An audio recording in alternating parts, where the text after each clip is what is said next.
Most people won't tell you this, but if your eyeshadow looks ashy or dull on dark skin, it's not the palette. You're probably placing it wrong, and that's why it never looks like the pictures. I used to think I was bad at eyeshadow until I learned the exact technique that actually works on dark skin.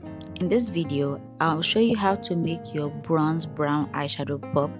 I'll show you how to blend your blacks without them turning grey or ashy and get this soft glam finish step by step. So if you're a beginner or you've struggled with eyeshadow before, don't skip. This video will change how you do your eyeshadow from now henceforth. I'm really excited about this because there's been a while I did film a long form eyeshadow content on YouTube, so yeah, wish me luck. Okay, so for today's look, since we're dealing with neutral, you want to get yourself a nude eyeshadow palette. If you're a beginner, this is the kind of eyeshadow palette that I feel is perfect for you to lay your hands on before you start dealing with colors, shimmers, and everything like that. So this is the W7 Wear It and Bear It Nidification palette, and it's the perfect palette for today's look. So we're going to be dibbling and dabbling in all of that. So to start off with today's look, I am going to be going in with the shade Tan Lines with this shade here, and I'm going to apply it on my crease as my transition shade. So I really have to hurry up, my battery is about to die. So you want to get yourself a brush that looks like this. It's fluffy, going in with transition shade. Transition shade should be very close to your actual skin too, so just tapping it and taking out the excess. I remember what I said, your crease is where you should apply this on. Point from where your ball socket ends is where you should apply this shade. So you want to start by going in wiper motions. You can always go back in the pan and get some more. And yeah, I know you're saying, goodness, this is not even showing at all. Yeah, that's the whole essence, to serve as a gray eyeshadow before the actual eyeshadow comes up into the picture. For the next step, we're going to try and divide your eyes into half, but not literally though. So you want to get something that's very small and try and place where you typically have your pupils, which is usually in the middle, okay? So just put it here, and you want to apply this next shade on this part only. It should not be anywhere past this point. Keep it at this part of your eye. That's as simple as it can be, okay? So we're going to go in with the shade Centerfold, this one here. I can go in with the same brush you use. If you're like me, I don't like washing so many brushes. The less, the better, okay? So just tapping it like I did before, tapping out the excess and keeping it there. So just start by patting, because you want to make sure that you have the right amount there. So just pat. And you can see that with this shade, we have more color than the first color that we used. So at this point, it's a little bit obvious that we have something going on there, but you can always go in with more if you choose to, but I'll stop right here, okay? So you don't want it to go past where your crease is, because then it's a different look entirely, and that's not what I did in this video, okay? So take whatever you have left on the brush and ensure that you tap out all the excess, and then want to like blend it out into where your eyebrow stops. So if you do exactly what I said you should do, you should have something that looks like this. And if it seems like I'm rushing, I'm literally rushing, because I literally have about less than 60 minutes more on my SD card, and I have no time to start switching and swatching the new SD card into my camera. So the next shade that we're going to work in with is the shade, what's it again? Warning. Yeah, I don't know how they come up with this name, but like with the shade Warning, this actual shade here is what we're going to be going in with our inner corner, okay? That part that you did not touch with that dark eyeshadow, yes, that's what we're going to go in with. So you can typically use your pinky finger or any finger at all, but if you have nails like I do, I want to go in a very small flat brush, okay? All those brushes that are small have very tiny space and it can press together. So typically the ones that you use to clean up your eyebrow or place your concealer at this point here. So that is the kind of brush you should go for. Or you can even use a Q-tip, okay? So there are no rules here. Whatever you have laying around you, use it. Take what I have here and placing it. I want to first tap it before I start smudging it, because this is a shimmer shade. It's more obvious on your eyes if you're patting it in than what's the word, moving it around. So just press.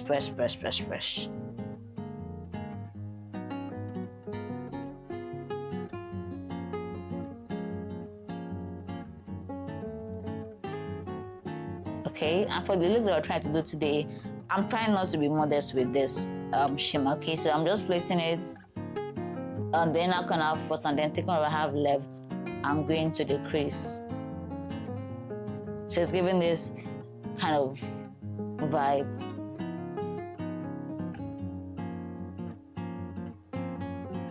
Are you seeing the material?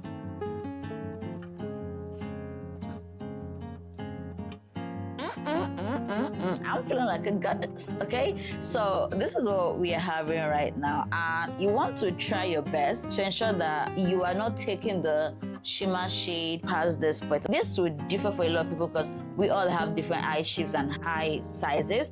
But typically when you open your eye, this part where this part meets this part, yeah, you want to ensure that you don't take it onto this part because that will take away from the whole sultry look that we're trying to create here. So ensure that you want to keep it just on where your actual eyelid is and not onto this part of your eye. I really hope that made sense to somebody. I feel like camera is not doing enough justice to this shimmer shade, and one thing about this shimmer shade is that I just want to keep going for more.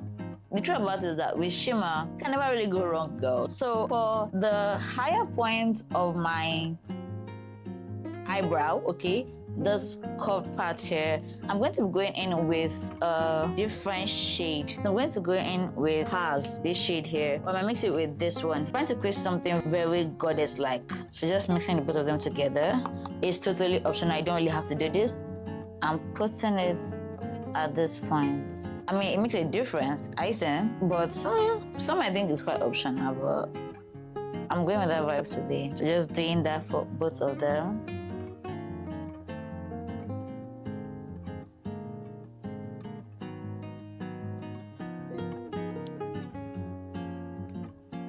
And then you might want to go in with a clean eyeshadow brush that is fluffy and just blend it out so that it's not so harsh.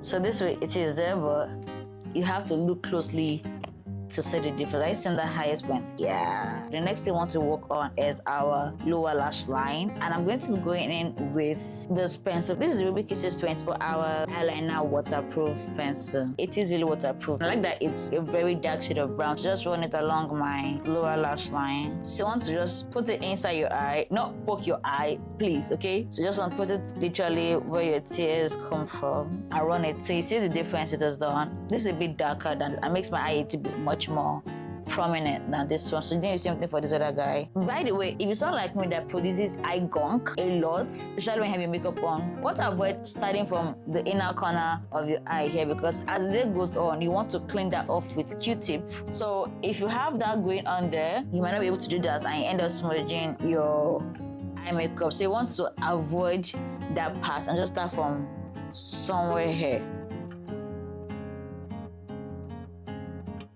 Another thing I want to show that you don't bring it down, okay? Keep it inside your eye. A lot of people be putting it down here. Girl, it's not concealer, okay? It was meant to be down here. It will have been a different shade of color. Keep it inside your eye. And you can also use it to tightline your upper lash line as well. It just helps to just bring the look a bit together, okay? So after doing this, you want to go in with a small pencil. You can use a Q-tip. It's totally optional.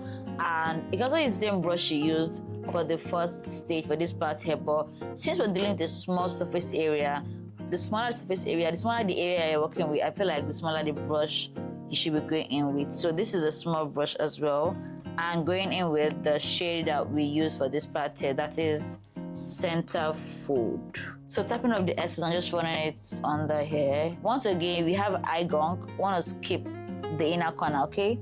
Good. Trust me, you learn the hard way if you don't listen to that. Okay, so this is what we are working with. This is what we are I keep looking at myself here. So this is what we're working with. This is what we are looking like. And I'm so sad that because I feel like the camera is not doing enough justice to this look, but we're gonna be fine, girl. We're gonna be fine. So this is a very perfect look for beginners because we're not going in with any form of lashes or any form of eyeliner, because eyeliner can be I'm not gonna say the word, I'm a child of God. At this point, you can go in with mascara, making use of the Ruby Kisses multifunction mascara in the shade black. And you're one of those people that are thinking, oh, I don't need a mascara, I don't need a mascara. Think again, because if you get a very good mascara, it can take your lashes from looking like your absent boyfriend to your very present father. I'm so sorry for that shade. So I also went in with some mascara on my lower lashes, and you guys, I think my lower lashes are becoming my favorite part of my eyes because I didn't know they could be this long, okay? So this is what we are having. I really hope that the camera is doing enough justice to this look. And I did get a bit of fallout with the shimmer shadows, and that makes sense because I didn't tap out the excess. So this is what you're going to be having on your face if you don't tap out the excess of the eyeshadow color. So imagine having this dark shade all over what we really do. So if you're a beginner to makeup, you want to do your eyes before you get to the rest of your face, okay? So that you can easily clean it off with wipes or tissue or anything. But I'm kind of digging this shimmer on my face because it's also part of the aesthetic we're trying to create. We're trying to give goddess vibes here. So if you, someone that does not really like over-complicated part of eye makeup, but still have to look cute and play with colors, then this is the channel for you. If I didn't introduce myself to you earlier, let me just take you back up a little bit so that I can see more of my head. My name is Goodness. Hi. This is the finished look of this eyeshadow and I love it. I love it. I'm going to be showing you how to achieve this soft glam bronze eyeshadow look on dark skin. This tutorial is going to be a step-by-step, and also this is a no lashes, no eyeliner tutorial. So if you're interested, then definitely want to keep on watching. So this is the final look. This is what we were able to create without lashes, without eyeliner. And I think this sits pretty by itself. I do wish the camera is doing justice to the shimmers because it's just so beautiful. So if you're interested in more fun like eyeshadow tutorials like this, then want to click on this video on the screen right here, and I'll see you in the next video. Till next time, bye.